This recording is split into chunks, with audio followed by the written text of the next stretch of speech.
ശമിശയ്ക്ക് സ്തുതിയായിരിക്കട്ടെ. സംഖ്യയുടെ പുസ്തകം 25-ാം അധ്യായം. പെയോറിലെ ബാൽ. ഷിത്തീമിൽ പാർക്കുമ്പോൾ മൊവാബി സ്ത്രീകളുമായി ഇസ്രായേൽ ജനം വേശ്യാവൃത്തിയിൽ ഏർപ്പെടാൻ തുടങ്ങി. അവർ തങ്ങളുടെ ദേവന്മാരുടെ ബലികൾക്ക് ഇസ്രായേൽക്കാരെ ക്ഷണിച്ചു. അവർ അവരോട് ചേർന്ന് ഭക്ഷിക്കുകയും ദേവന്മാരെ ആരാധിക്കുകയും ചെയ്തു. അങ്ങനെ ഇസ്രായേൽ പെയോറിലെ ബാലിന് സേവ ചെയ്തു. അവർക്കെതിരെ കർത്താവിൻ്റെ കോപം ജ്വലിച്ചു.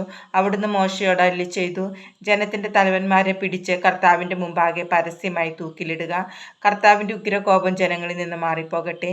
മോശെ ഇസ്രായേലിലെ ന്യായാധിപന്മാരോട് പറഞ്ഞു, നിങ്ങൾ ഓരോരുത്തരും പെയോറിലെ ബാലിൻ്റെ അടിമകളായി തീർന്ന നിങ്ങളുടെ ആളുകളെ വധിക്കുക. മോശയും സമാഗമ കൂടാരവാതിൽക്കൽ വിലപിച്ചുകൊണ്ട് നിന്ന ഇസ്രായേൽ ജനം മുഴുവനും കാണെ ഒരു ഇസ്രായേൽക്കാരൻ തൻ്റെ വീട്ടിലേക്ക് ഒരു മിദ്യാൻ സ്ത്രീയെ കൂട്ടിക്കൊണ്ടുവന്നു. പുരോഹിതനായ അഹ്റോൻ്റെ പുത്രനായ എലയാസാറിൻ്റെ പുത്രൻ ഫിനെഹാസ് അത് കണ്ട് എഴുന്നേറ്റ് ഒരു കുന്തവും എടുത്തുകൊണ്ട് സമൂഹത്തിൽ നിന്ന് പുറത്തുപോയി. ആ ഇസ്രായേലിൻ്റെ പുറകെ അവൻ അകത്ത് ചെന്ന് അവരിരുവരുടെയും ഇസ്രായേലിൻ്റെയും സ്ത്രീയുടെയും ഉദരം തുളഞ്ഞു കടക്കും വിധം കുത്തി. അങ്ങനെ ഇസ്രായേൽ ജനത്തെ ബാധിച്ച മഹാമാരി നിലച്ചു. മഹാമാരി കൊണ്ട് മരണമടഞ്ഞവർ 24,000 പേരാണ്.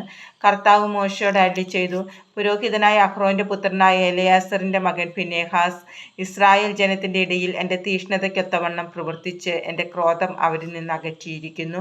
അതിനാൽ കോപം ജ്വലിച്ച് ഞാൻ അവരെ സംഹരിച്ചില്ല. ആകയാൽ അവനുമായി ഞാൻ സമാധാനത്തിൻ്റെ ഉടമ്പടി സ്ഥാപിക്കുന്നു. അത് അവനും അവനുശേഷം അവൻ്റെ സന്തതികൾക്കും നിത്യപൗരോഹിത്യത്തിൻ്റെ ഉടമ്പടിയായിരിക്കും. കാരണം അവൻ തൻ്റെ ദൈവത്തിനു വേണ്ടി തീക്ഷ്ണത കാണിക്കുകയും ഇസ്രായേൽ ജനത്തിനു വേണ്ടി പ്രായശ്ചിത്തം അനുഷ്ഠിക്കുകയും ചെയ്തു.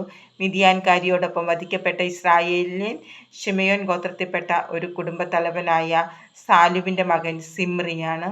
കൊല്ലപ്പെട്ട മിദ്യാൻകാരി മിദ്യാൻ വംശത്തിൽപ്പെട്ട ഒരു കുടുംബത്തലവനായ സൂറിൻ്റെ മകൾ കൊസ്ബി ആകുന്നു. കർത്താവ് മോശയോട് അരുളിച്ചെയ്തു, മിദ്യാന്യരെ ആക്രമിച്ച് നിശേഷം സംഹരിക്കുക.